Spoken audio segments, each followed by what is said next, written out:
Ay, grabe na yan. Kinikilig man ako, mami, ay. First time niya ako nakita. First time ko Lumapit ka dito, layo. Oo, First time ko tapos, siya nakita. So, may plano ba kayo na mag-settle down?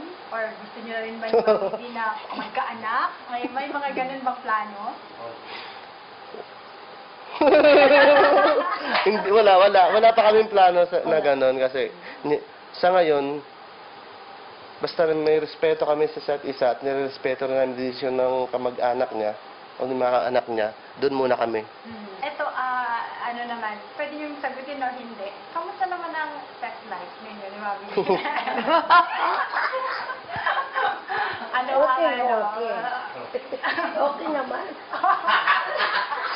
No problem dyan. Okay, okay. Okay lang. No Hindi may problem. iwasan yan, meron talagang gano'n. Okay naman. Okay. So, anong reaction mo na medyo hindi okay si Manny sa inyong relasyon? Well, ginagalang ko naman talaga yung desisyon niya. Kasi iba naman talaga yung paniniwala ng bawat isa. So, nirespeto ko naman kung sasabihin niya. Wala naman akong sama ng loob doon kasi sa akin lang naman.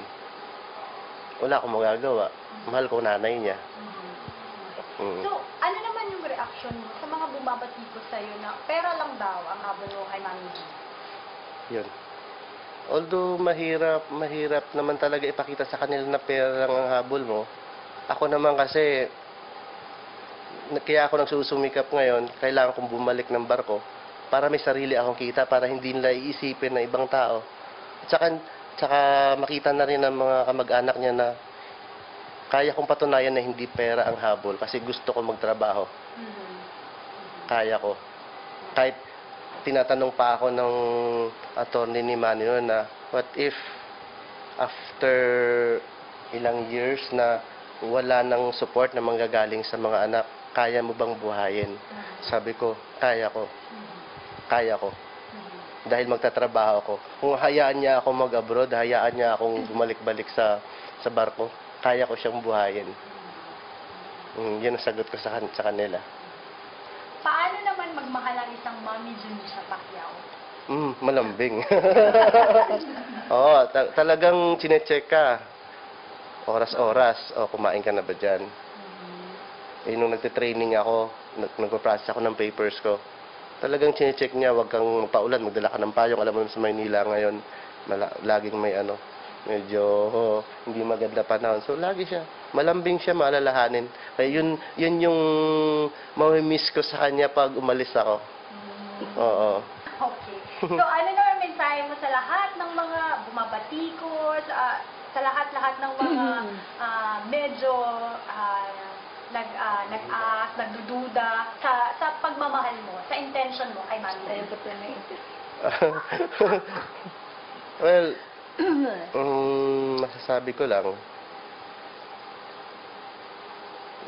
hayaan ko na lang silang yan ang iisipin sa akin kasi hindi ko naman talaga isa-isa masasabi sa kanila na hindi ako ganon. So, ang importante naman sa akin, patunayan ko sa family niya na hindi ako ganon eh. Yun ang mahalaga sa akin. At saka yung may takot ako sa Diyos na di ko magagawa yung iisipin nila eh. May takot din ako sa Diyos. Yun ang importante sa akin. Yung family lang talaga nila na patunayan ko sa kanila hindi ako ganon.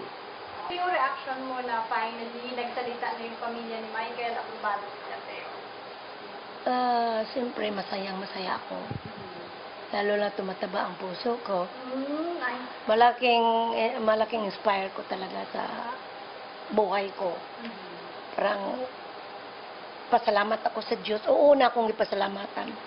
Sabi ko, thank you Lord, natanggap niya. Noon, kahit hindi pa siya na-interview si nanay, nagsabi na siya sa akin na huwag na kayo mahiya sa amin. Tanggap ka namin.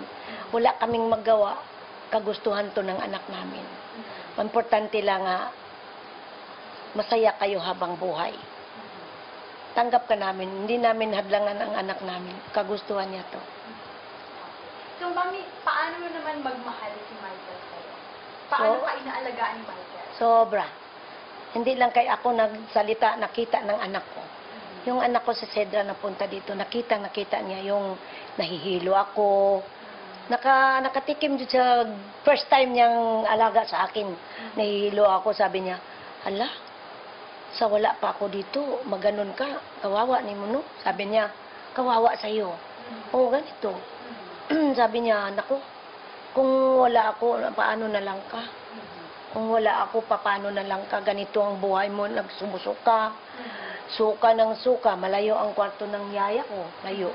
Sabi niya, hala, kawawa naman yun. Nakita sa mga anak ko, inalagaan niya ako, sinubuan niya ako, kasi parang hilo ako ba, na sinubuan niya ako ng pagkain. Gatas ang ininom ko. Siya nag-alaga. Yan ang maalaala ko sa kanya eh. Akala ko di mo kayang magmahal sa katulad ko, di mo dating iniibig. Inalis ko na sa puso at isipan ko ang pag-ibig mo. Di ko akalaing mahal mo rin ako. Ngayong nandito ka, puso ko'y sumigla. Makulay ang buhay ko dahil sa pag-ibig mo. Lahat ay nagbago na ngayong nandito ka, Sinta.